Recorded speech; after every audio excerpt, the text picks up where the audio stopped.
की सरकार जिस समय थी उस समय ही वित्त रहित शिक्षकों को देने की बात हो रही थी। आदरणीय डॉक्टर रामचंद्र पूर्वे जी शिक्षा मंत्री थे। बात हो रही थी, मैं तीन ही आदमी था, पूर्वे जी, मैं और मुख्यमंत्री। मैंने कहा कि नहीं, वित्त रहित को अनुदान मिलना चाहिए। तो मुख्यमंत्री ने, जानते हैं कि नमस्कार, अभी हम हैं जेडीयू के प्रदेश कार्यालय में और हमारे साथ हैं जेडीयू के अति वरिष्ठ नेता और प्रवक्ता श्रीमान निहोरा प्रसाद यादव सर। सर, स्वागत है आपका हमारे यूट्यूब चैनल खबरें बिहार लाइव पर। धन्यवाद। सर, बिहार में जिस तरह से माननीय मुख्यमंत्री नीतीश कुमार जी ने हर वर्गों के लिए काम किया, लेकिन फिर भी सर विपक्षी पार्टियां जो हैं, ऐन वक्त जब चुनाव होने वाला है तो उसके पहले जो है अति पिछड़ा न्याय संकल्प मनाती है पटना में। तो इसका तात्पर्य क्या कहा निकाला जाए सर? क्या ये अति पिछड़ों के नाम पर सिर्फ रोना रो रही है, या सच में अभी भी अति पिछड़ा के लिए कार्य करना अभी और बाकी है? देखिए, समय समय पर चोला बदलता है कांग्रेस और आरजेडी के लोग। शायद आपने देखा होगा कि अति पिछड़ा न्याय संकल्प दिवस पर जो बैनर मंच पर लगाए गए थे, तो अति पिछड़ा के नायक स्वर्गीय जननायक कर्पूरी ठाकुर का फोटो गायब था। अब ये समझिए कि कितने अति पिछड़े के लिए चिंतित रहते हैं। जो ताकत दिया, लड़ा जीवन भर, नायक है अति पिछड़ा का, उसकी ही फोटो गायब कर दिया। तो ये चेहरे बदल के आ रहे हैं बिहार में, लुभाने के लिए अति पिछड़ों को, दलितों को। लेकिन 55 वर्षों के शासनकाल में कांग्रेस, अब 15 वर्षों के शासनकाल में राजद एक काम भी बता दे कि अति पिछड़ों को राजनीतिक ताकत के लिए, आर्थिक उत्थान के लिए, सामाजिक और शैक्षणिक उत्थान के लिए एक भी अगर काम किया है तो ये आकर इन लोगों को बताना चाहिए। जो भी काम इस बिहार में 6 से लगातार हुआ है वह आदरणीय नीतीश कुमार जी ने किया है। इन वर्गों को ताकत देने का, उत्थान करने का, आर्थिक रूप से मजबूती प्रदान करने का, शिक्षा के लिए प्रोत्साहन देने के लिए, ये तो ढोंगी लोग हैं। कांग्रेस के लोग और राजद के लोग ढोंगी है, ढोंगी। सर, एक सवाल और कांग्रेस से भी है सर। जैसे सर चुनाव के पहले, आज़ादी के बाद कहा जा रहा है कि यह पहली बार है जब बिहार में CWC की बैठक की गई। लोग बोलते हैं कि रामगढ़ में पहले CWC की बैठक हुई थी 1940 में। उसके बाद जो है CWC की बैठक जो है कल पटना में की गई। तो इसका तात्पर्य क्या माना जाए सर? नहीं, पहले ये मानकर चलिए कि बिहार के प्रति क्या नज़रिया कांग्रेस का रहा। इससे स्पष्ट होता है कि 85 वर्षों के बाद 85 वर्षों के बाद यहाँ CWC की बैठक बुलाई गई। यानी कांग्रेस की जो उपेक्षापूर्ण नीति बिहार के प्रति रहा, उसी का प्रतिफल है कि जहाँ इनके नाव डूब रहे हैं तो उस डूबते हुए नाव को बिहार में उबारने की कोशिश कर रहे हैं, जो संभव है ही नहीं।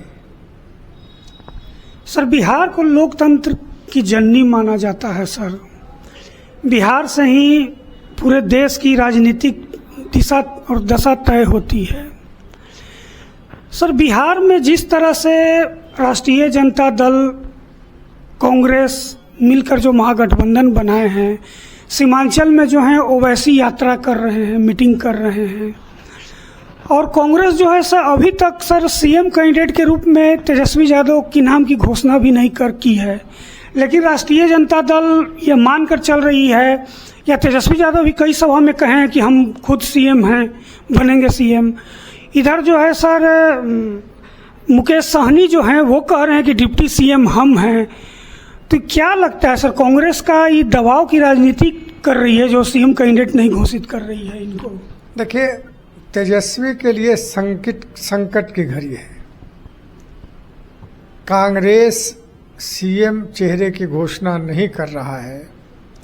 हालांकि तेजस्वी को उम्मीद था कि CWC की बैठक में घोषणा होगी, लेकिन कांग्रेस भी इस बात को समझ रहा है कि तेजस्वी अपरिपक्व हैं राजनीति में। एक दूसरा, कम उम्र में ही आरोपी हैं भ्रष्टाचार के मामले में। तो ऐसी स्थिति में कांग्रेस नहीं चाहता है कि तेजस्वी की नाम की घोषणा करके हम चुनाव में जाएं और नुकसान हो हमारा।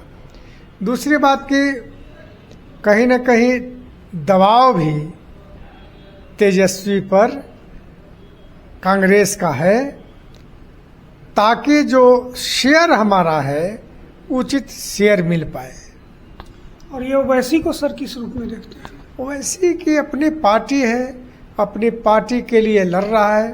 हालांकि बीच में ओवैसी ने राष्ट्रीय जनता दल को कहा था, आग्रह किया था कि गठबंधन में मुझको भी रखिए, लेकिन अब पता नहीं क्या हुआ नहीं हुआ, लेकिन उसकी पार्टी है।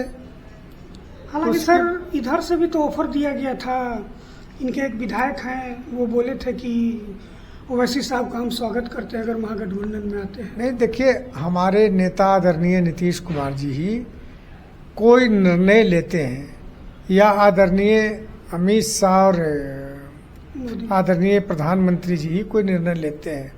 अब ऐसे कोई कह रहा है तो कहने दीजिए, लेकिन निर्णय इन्हीं शीर्ष नेताओं के माध्यम से होते हैं। सर एक सवाल जरा हट कर है विषय से, सर वित्त रहित शिक्षकों के बारे में। सर वित्त रहित शिक्षकों को सर पूर्ण भरोसा है नीतीश कुमार जी पर। वो कहते भी रहे हैं कि अनुदान जो है नीतीश कुमार जी ने ही दिया था, तो हमें वेतनमान भी नीतीश कुमार जी ही देंगे। लेकिन सर इधर उफाफो की स्थिति बनी हुई है। लोग जो नेतृत्व करता है वित्त रहित शिक्षक के, वो MLC लोग के चक्कर काट रहे हैं। सर कुछ लोग भरोसा भी दे रहे हैं कि निश्चित होगा, कैबिनेट की बैठक होगी तो होगी, आप लोग पर कुछ निर्णय लिया जाएगा। इस मंगलवार को ही कैबिनेट की बैठक होनी थी, लेकिन शायद नहीं हो पाई सर। तो कुछ अंदर खाने की जानकारी है सर? क्या कुछ है इन लोग के बारे में खबर? देखिए, एक वाकया का मैं चर्चा करता हूँ। लालू यादव की सरकार जिस समय थी, उस समय भी वित्त रहित शिक्षकों को देने की बात हो रही थी। आदरणीय डॉक्टर रामचंद्र पूर्वे जी शिक्षा मंत्री थे, बात हो रही थी। मैं 3 ही आदमी था, पूर्वे जी, मैं और मुख्यमंत्री।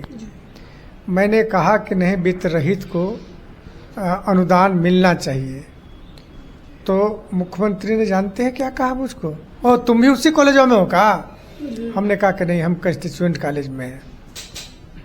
तो जहां यह दृष्टि रहा, उस दृष्टि को किनारा करके मुख्यमंत्री जी ने अनुदान दिया।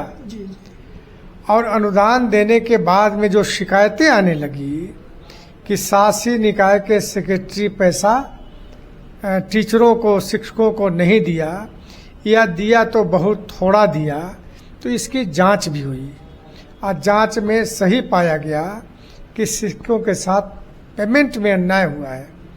तो सरकार चिंतित है। सरकार चाहती है कि वित्त रहित शिक्षकों के कोई रास्ता निकले और पेमेंट हो, और भरोसा रखना चाहिए नीतीश कुमार जी पर। निश्चित रूप में निर्णय वो लेंगे। धन्यवाद सर।